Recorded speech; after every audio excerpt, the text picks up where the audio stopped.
성경 봉독하겠습니다. 출애굽기 15장 17절 한 절만 봉독하겠습니다. 출애굽기 15장 17절 같이 봉독하겠습니다. 주께서 백성을 인도하사 그들을 주의 기업의 산에 심으시리이다.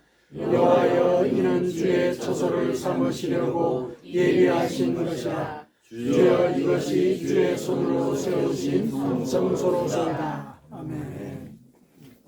우리가 지난주에는 하나님의 이름에 실려있는 구원의 뜻에 대해서 같이 생명의 말씀을 나누었습니다. 하나님의 이름 속에 우리의 구원을 위한 그 모든 섭리가 거기에 다 실려 있었다. 그래서 내가 부르는 그 이름이 하나님이 어떤 상황에서 내게 임하셨는지를 드러내 보여주기도 하고, 또 그 속에는 나를 그 이름대로 인도해 주시기를 원하는 우리의 소망도 같이 실려 있다. 그래서 누군가는 진리의 하나님이라고 부르고, 누군가는 사랑의 하나님이라고 부르고, 누군가는 충만하신 하나님이라고 부르고, 다 이름이 다르단 말이죠. 그러니까 그 이름 속에는 하나님이 나에게 임하셨던 그 모습, 그리고 더불어서 내가 그분께 원하는 그 소망 같이 실려 있는 거죠. 그것은 곧 그분이 내 삶의 전부를 대변하는 그런 존재라는 거죠. 내 소망이기도 하고, 나를 또 그 소망을 갖도록 인도하셨기 때문에 내가 그분의 존재와 긴밀하게 연결이 되어 있다는 것, 그게 내가 부르는 하나님 이름에 들어있는 의미입니다.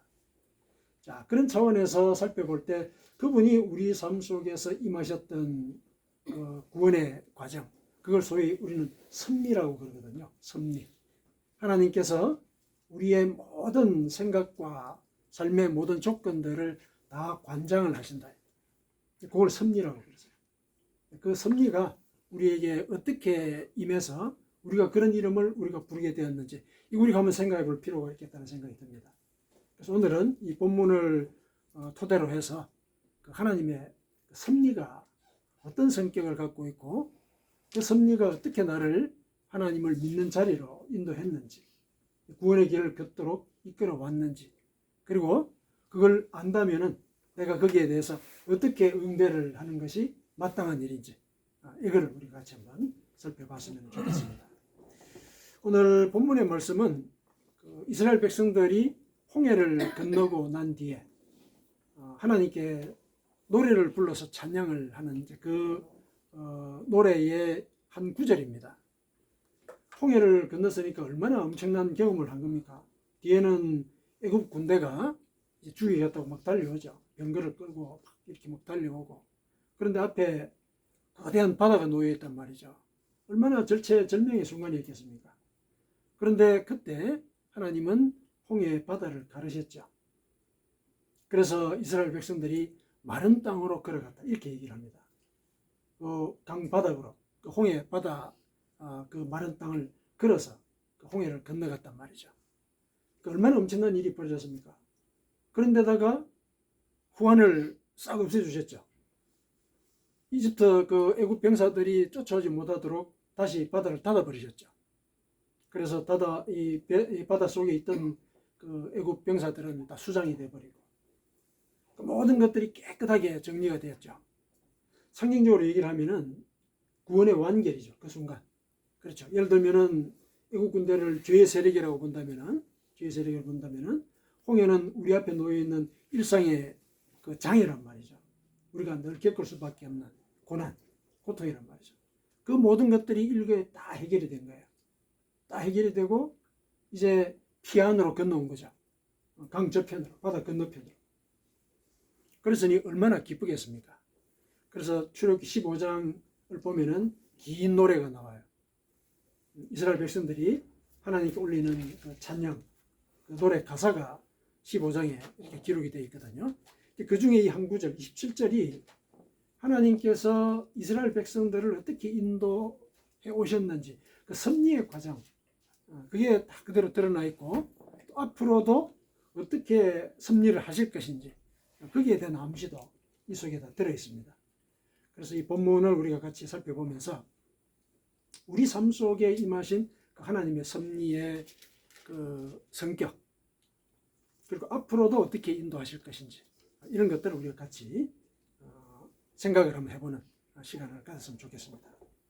자, 여기 보면은 이제 주께서 백성을 인도하사, 사실은 이 말 속에 하나님의 섭리의 모든 내용들이 다 들어있죠. 우리가 출애굽기를 쭉 읽어보면은 주께서 백성을 인도하사라는 이 말 속에 들어있는 엄청난 일들을 우리가 기억을 할 수가 있죠. 예를 들면은 그 촌부로서 전혀, 예를 들면은 민족의 지도자라는 생각이 전혀 없는 사람을 선택을 하잖아요. 모세가 그런 사람이었죠. 이 40년 동안 광야에서 양을 치던 사람이었단 말이죠. 그런 사람을 선택을 한 거예요. 새로운 그 뜻을 베풀게 적절하다고 인정하신 분이죠. 그 모세를 선택을 해서. 그리고 사명을 주고, 사명을 준 뒤에 애굽으로 들어가서 그 엄청난 기적들을 행하지 않습니까? 성경에 기록된 것은 이제 10가지 이적을 행한 것으로 되어 있는데, 어쨌든 그 모든 과정들이 생명을 구하게 하는 그런 과정들이었죠. 이스라엘 백성들의 생명을 구하게 하는 과정. 그 엄청난, 예를 들면은 그 기적들을 베풀었죠. 근데 그런 기적들을 이스라엘 백성들은 그 전에 본 적도 없고, 또 그런 일이 벌어질 거라고 상상도 못했죠. 하나님의 섭리라는 게 그런 거예요. 우리는 몰라요. 우리는 모르지만은 하나님이 우리를 위하여 계획을 하신 일을 실행하시는 것. 그게 섭리거든요. 그분이 뭘 할지 우리는 몰라요. 그런데 그분은 우리의 구원을 위해서 일을 하시거든요. 그게 섭리예요. 기적이 이제 그런 성격을 띠는 것이죠. 그리고 홍해를 건널 거라고 누가 생각을 했겠습니까? 누가 생각했겠어요? 아무도 생각을 못했죠. 인간적으로는 도저히 있을 수가 없죠. 그 자리에서 이스라엘 백성들이 뭐라 그랬습니까? 돌아가자. 돌아가자. 그랬거든요. 모세에게. 애굽에 무덤이 없어가지고 우리를 이 바깥으로 끌고 와가지고 여기서 죽게 하느냐, 이렇게 얘기해요. 굉장히 모욕한 거죠. 그 하나님의 그 예를 들면은 이 민족 구원의 그 역사 자체를 폄하하는 그런 발언들을 서슴지 않았어요. 그게 인간의 반응이에요. 왜냐하면 눈앞이 캄캄하니까 앞에 보이는 게 없는 거죠. 그러니까 아무 생각을 못 해가지고 그런 얘기를 했지만은 하나님은 홍해를 여신 거죠. 누가 생각을 했겠어요? 사실은 우리가 우리 삶을 가만히 돌아보면은 내 삶 속에 홍해를 연 것과 같은 그런 순간이 있었거든요. 도저히 있을 수 없는 그런 일들. 그게 어떤 사람에게는 그냥 단순한 기적으로 여겨지겠지만은 어떤 사람은 그게 내 영이 각성하는 순간이라고 느끼는 그런 분들도 계시죠. 그러나 어쨌든 그러한 과정들을 거쳐서 이 구원의 피안으로 이 이스라엘 백성들을 인도를 하셨습니다. 그렇게 해가지고 이제부터 광야 생활을 이제 시작하게 되죠. 그러면은 이제 여기서 우리가 의문을 하나 제기할 수가 있어요. 이스라엘 백성을 구하시려는 그런 섭리가 참 좋은데, 근데 왜 처음부터 예를 들면은 가나안 땅을 주시기로 했으면은 가나안 땅에서 살면서 거기서 민족을 이루면 될 건데 왜 애굽 땅으로 건너가게 해가지고 거기서 400년 동안이나 노예 생활을 하고, 그리고 또 이렇게 죽음의 이런 예를 들면은 사건들을 막 경험을 하게 하셨을까? 이런 걸 한번 생각해 볼 수가 있거든요. 그냥 이렇게 아브라함에게 약속을 하신 대로 이 땅을 자손들에게 주겠다고 하셨으니까 이 땅에서 자식을 계속 놓게 해가지고 나라를 구하게 할 수도 있지 않냐는 거예요. 우리 생각은 그럴 수 있지 않습니까? 인간적인 생각은 충분히 가능한 생각이거든요. 그런데 그 당시 정세를 이제 가만히 살펴볼 때 사실은 그게 불가능한 일이었어요. 아브라함 한 가족이잖아요. 한 가족이고 아브라함, 이삭, 야곱을 거쳐가지고 애굽으로 건너갈 때 70명 정도였어요. 혈연을 이렇게 따져서 한 민족이라고 볼 수 있는 사람의 숫자가 한 70명 정도였거든요. 근데 그 당시 그 중동의 정세가 70명으로는 하나의 민족을 만들 만한 그런 터전이 못 됐어요. 터전이 못 됐습니다. 주변에 강대국들이 있었죠. 아시리아, 메대, 이런 거대한 나라들이 호시탐탐 노리는 거예요. 그리고 밑에는 애굽이 있었죠. 이런 세 개의 나라가 예를 들면 열강이 이렇게 각축을 하는 그 시기에 가나안 땅이 그 사이에 끼어 있었거든요. 전쟁이 끊이지 않았어요. 전쟁이 끊이지 않았습니다. 성경에는 그 전쟁의 상황이 기록이 되어 있지는 않지만 역사적으로는 그 사실들이 증명이 되고 있거든요. 그 속에서 이 70인이라고 하는 이 조그만한 이 숫자가 어떻게 민족을 이룰 수 있겠느냐. 불가능한 일이었어요. 인간적으로 볼 때. 그래서 하나님이 그들을 애굽 땅으로 보내셨어요. 아니 애굽 땅으로 가는 길은 노예가 되는 길인데 어떻게 그걸 모르셨을까? 이렇게 이제 생각할 수가 있거든요. 근데 사실은 노예 생활을 한 그것이 이스라엘 백성들을 대민족으로 키우는 하나의 자양이었어요. 모순되지만. 처음에는 이제 요셉의 일족이니까 대접을 받았죠. 애굽 사람들로부터 대접을 받았습니다. 왜냐하면 나라를 구한 그런 가족이니까 대접을 받았습니다.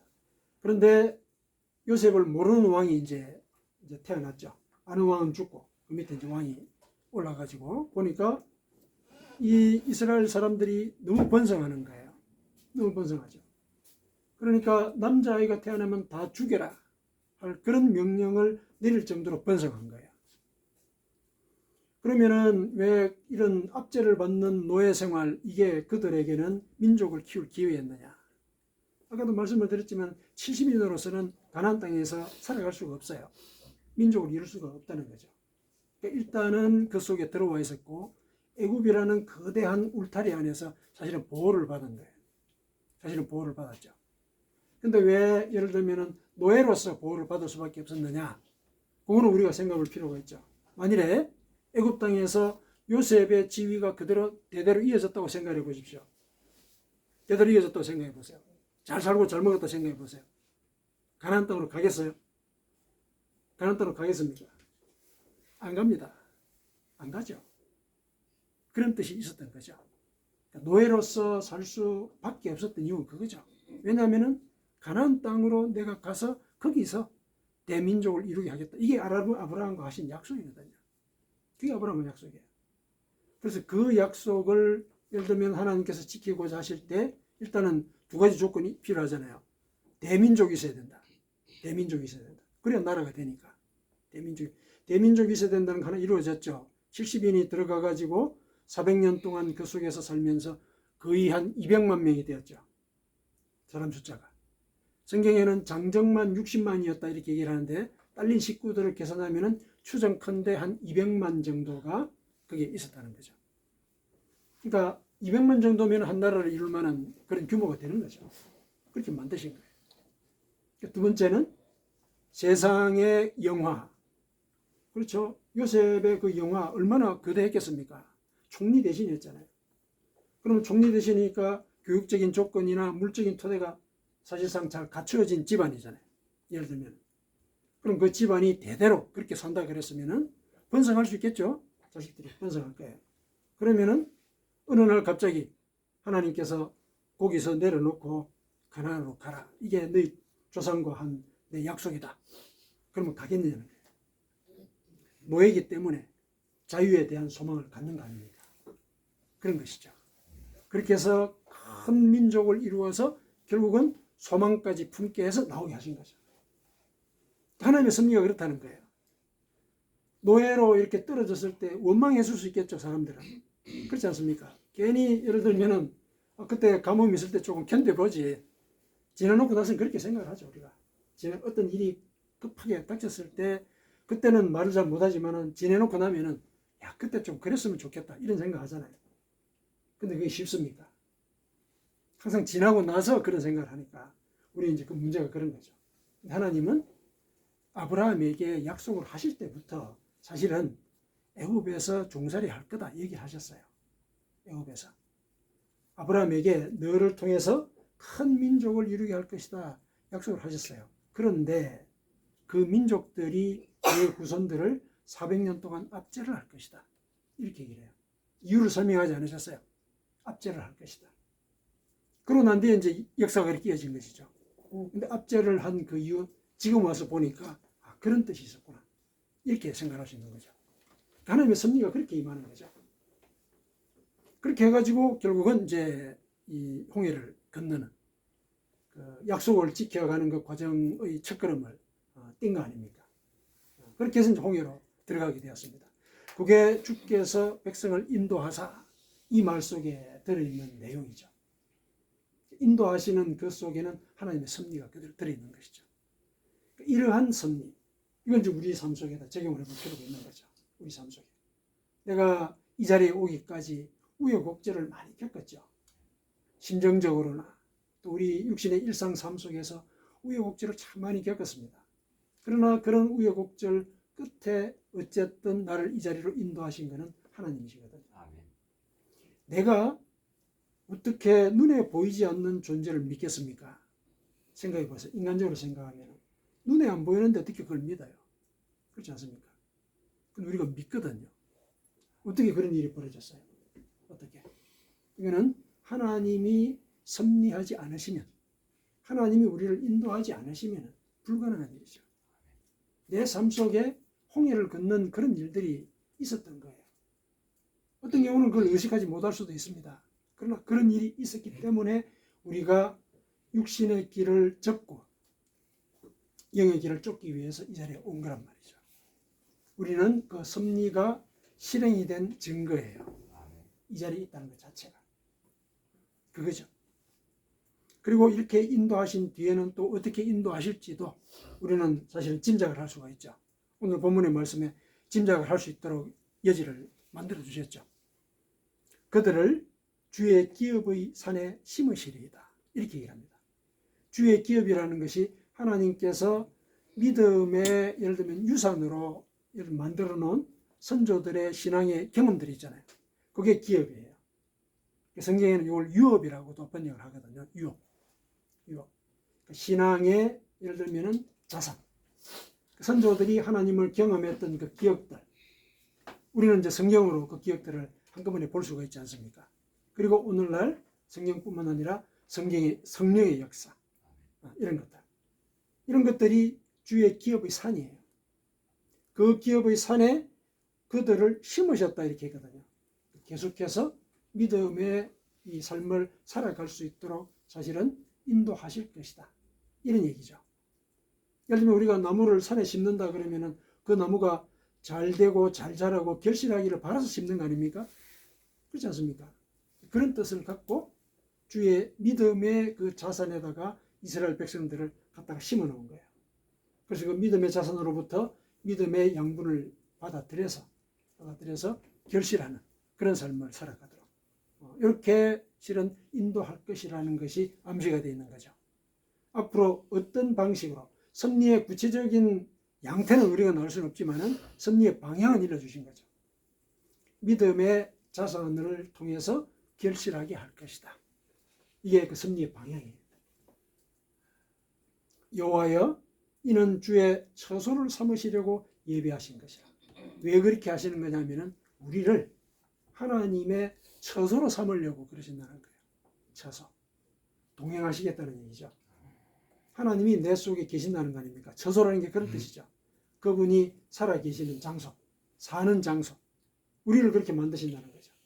그분이 내 속에 있으니까 그분은 나와 동행하신다. 섭리를 이루어가는 그 모든 과정 속에 그분은 내 속에서 그 섭리를 이루어가도록 하신다는 거예요. 그렇게 해서 결국은 이것이 주의 손으로 세운 성소로소이다. 우리를 성소로 만드시겠다는 거죠. 그 섭리의 최종적인 결실은 우리를 성소로 만드시는 것이다. 신약 성경에 그렇게 선포를 하고 있죠. 너희는 주의 몸된 성전이다. 이렇게 얘기를 하고 있지 않습니까? 아예 선포를 하고 있습니다. 주의 몸된 성전이다. 하나님이 우리 속에 계신다. 이게 하나님께서 우리를 그 죽음의 땅, 정욕과 탐심에 절어서 멸망의 길로 갈 수밖에 없었던 그 애굽 땅으로부터 우리를 구원해 내신 그 섭리의 최종적인 예를 들면 목적지죠. 정신 목적지입니다. 우리를 성소로 만드시는 것. 그렇게 해서 결국은 우리가 성소의 삶을 사는 것이죠. 그러면은 우리는 구원의 길을 이제 살아있는 동안은 올곧게 걸어갈 수 있게 되는 것이죠. 왜냐하면 내 속에 하나님이 계시고 가르쳐 주시니까. 이사야 선지자를 통해서 그런 얘기를 하지 않습니까? 내 스승을 내가 잊어버리지 않게 할 것이다. 내 스승은 내가 숨겨놓지 않을 것이다. 그 스승이 내 귀 뒤에서 이리로 가라. 이 길이 옳은 길이다. 일러주게 할 것이다. 이 얘기를 하셨거든요. 하나님 하신다는 얘기예요. 우리 속에. 그래서 우리가 하나님의 말씀 가운데 거하려는 이런 지향을 갖고 그 말씀에 우리의 영을 계속 열어놓고 그 뜻을 고민하는 그런 삶을 살아갈 때 하나님은 우리를 성소로 만드시는 거죠. 성소로 만드십니다. 그래서 구원의 길을 올곧게 걸어갈 수 있도록 하나님께서 우리를 인도를 하십니다. 이거는 그분의 속성과도 그대로 연관이 되어 있는 말이죠. 그분은 당신을 이렇게도 얘기를 하셨어요. 나는 처음과 끝이다. 이렇게 얘기하셨어요. 나는 처음과 끝이다. 그 속성 그대로 그분은 우리의 구원의 여정의 첫 출발부터, 그렇죠. 첫 출발부터 애굽 땅에서 구해내는 거죠. 첫 출발부터 그리고 우리를 성소로 만드는 그 마지막 단계까지 동행을 하시면서 우리를 인도하신다. 하나님의 섭리가 그렇다는 거죠. 그러니까 그 섭리의 과정 속에 우리가 예를 들면 이스라엘 백성들을 구하기 위해서 우리가 알지 못하는 그런 일들, 왜 노예로 만드셨을까? 왜 그리고 400년 동안이나 거기서 힘든 상황들을 겪게 만드셨을까? 이건 하나님의 섭리를 우리가 이해하려는 마음을 갖고 있지 않으면 모르는 일이죠. 그런 일들을 내 삶 속에서 하나님께서 하셨고 앞으로도 그렇게 하신다는 얘기입니다. 앞으로도. 그렇게 해서 궁극에는 나를 당신의 성소로 만들어 가실 것이다. 이런 얘기를 하고 있는 것이죠. 자, 그랬을 때 이게 하나님의 섭리의 과정이란 말이죠. 이렇게 우리를 이끌어 가신단 말이죠. 그러면은 이걸 우리가 안단 말이에요. 지금은 깨달았단 말이죠. 그럼 어떻게 해야 돼요? 어떻게 해야 돼요? 그럼 그 섭리에 대한 응대가 있어야 되지 않겠습니까? 섭리에 대한 응대가 있어야죠. 그렇게 우리를 인도를 하시고 구원의 길로 친히 동행을 하시는데 그걸 알았다면 그 알에 대해서 우리가 반응을 보여야 되죠. 반응을 보여야 됩니다. 어떤 반응을 보여야 될 것인가? 제일 먼저는 내가 그런 섭리 가운데 있다는 사실, 그 인정해야 됩니다. 그 인정하는 표시가 감사하는 거죠. 감사하는 것. 내가 구원의 자리에 와 있다는 사실, 이 감사하다고 느낀 적이 있는지 한번 돌아보는 거예요. 그저 몸만 예를 들면은 종교 생활을 하는 것이 아니라 내 도덕적인 예를 들면 정결을 위해서 교회에 매일 나오는 그런 게 아니라 정말 내 영혼이 하나님을 믿고 난 뒤에 변화되었고 그 변화가 내 영혼을 진정으로 가치롭게 만드는 그런 과정이었다는 사실, 그걸 내가 한 번이라도 인정을 해본 적이 있느냐, 그거 생각해 보는 거죠. 그럼 내가 감사할 수밖에 없죠. 내가 감사하는 그런 마음을 가져야 된다는 얘기예요. 내가 구원받은 자로서 이 땅을 살아갈 수 있게 되었다. 감사하는 시간을 가져야 되는 것이죠. 그 감사가 우리 생각을 바꾸는 거죠. 감사라고 하는 것은 뭔가 일이 있었다는 거 아니에요? 그렇지 않습니까? 감사한다는 건 뭔가 일이 있었다는 얘기거든요. 그걸 인정하는 거거든요. 그러니까 뭔가 그 일이 있었을 때 하나님께서 역사하셨음을 인정하는 거. 그게 감사죠. 그렇죠. 뭔가 일이 있었으니까 내 생각이 바뀐 거잖아요. 감사를 한다는 것은 내 생각이 바뀐 거죠. 그전에는 몰랐다가 감사하는 거니까 생각이 바뀐 거예요. 생각이 바뀌어야 돼요. 그렇죠. 내가 하나님을 믿는 자라는 생각, 이거 가져야 돼요. 내가 주의 기업의 산에 심겨진 나무라는 사실, 이거 기억해야 돼요. 주의 기업에 심겨진 존재다. 그래서 성소가 될 존재다. 이거 알아야 되죠. 생각을 바꿔야 돼요. 감사하는 마음과 더불어서 내가 어떤 존재인지 이거 기억해야 된다는 얘기죠. 나는 주의 기업의 산에 심겨서 주님으로부터 오는 양분을 받게 되어 있는 자다. 자긍심을 가져야 되는 거죠. 내가 이 땅을 살아가면서 얼마나 어렵고 힘든 과정들을 많이 겪었습니까? 상처가 아마 내 눈을 가려서 감사하지 못하게 하는 수도 있습니다. 있어요. 하지만 생각을 바꾸자는 거죠. 왜냐하면 나는 그분의 섭리를 인정하니까 생각을 바꿔야 되는 거죠. 나는 이 이후로는 그 상처가 내 눈을 가리지 않도록 할 것이고, 이 눈으로 비록 순간순간 유혹에 이끌릴 수도 있겠지만은 그 유혹 너머를 항상 전제를 하고 항상 그 너머를 바라보도록 노력을 하는 존재가 되어야 되겠다. 생각을 바꿔야 되는 거죠. 생각을 바꿔야 됩니다. 생각하지 않고 살면은 뭡니까? 사는 데. 사는 대로 생각하는 거예요. 사는 대로. 우리가 사는 방식은 육신의 길이잖아요. 육신의 길대로 산다는 얘기야. 생각을 안 하고 살면. 그래서 내가 하나님의 섭리에 의해서 구원의 길에 들어왔다. 나는 사람이 아니라 하나님의 사랑을 받는 그런 존재라는 거. 그래서 감사하는 마음을 갖고 이 감사하는 마음이 나의 존재 자체에 대한 내 생각을 바꿔야 되는 거죠. 나는 하늘의 사랑을 받은 자로서 이 땅을 살아가게 되고 그래서 그분이 늘 동행하시면서 그 사랑의 흔적들을 내 기억 속에 남겨놓으려고 늘 함께 하신다. 이런 생각을 가져야 되는 거죠. 그 생각이 있을 때 우리는 그분의 뜻을 찾게 되거든요. 그렇지 않겠습니까? 우리가 사랑하는 사람, 감사하는 사람, 그 사람의 뜻을 따르잖아요. 따르지 않습니까? 사람에게도 그렇지 않습니까? 근데 하나님이 나를 그렇게 하신다는 거예요. 우리가 생각을 바꿔야 됩니다. 나는 하나님의 섭리 가운데서 구원의 첫 출발부터 그 종결 지점까지 함께 동행할 것을 약속받은 자이다. 그런 인식으로 우리가 이 땅을 살아가야 하는 것이죠. 그랬을 때 그것이 표현되는 그 어떤 구체적인 방식들은 개인마다 다르죠. 개인마다 다릅니다. 기도를 열심히 해야 되겠다. 예를 들면 내 습관 중에 이런 요소들은 내가 하나님이 싫어하시니까 이건 내가 고쳐야 되겠다. 이런 다짐들을 하는 거죠. 그리고 삶 속에서 한숨이 먼저 나올 때 한숨 너머에 먼저 소망을 먼저 갖도록 내 마음을 다지는 것. 그렇죠. 이런 것들이 결국 내가 성소로서 살아가는 그 다짐의 행위적인 표시예요. 우리가 그렇게 살아가야 되는 것이죠. 그게 신앙생활이죠. 그게 신앙생활입니다. 그 신앙생활 가운데서 하나님은 우리가 알지 못하는 그런 섭리를 우리에게 베푸셨어요. 그 섭리가 사실은 우리 구원에 예를 들면은 그 이력들 그걸 우리가 쓴다라고 얘기했을 때 거기에 제일 핵심되는 내용이죠. 하나님이 주권적으로 나를 인도하셨다. 나는 그런 사랑을 받은 자이다.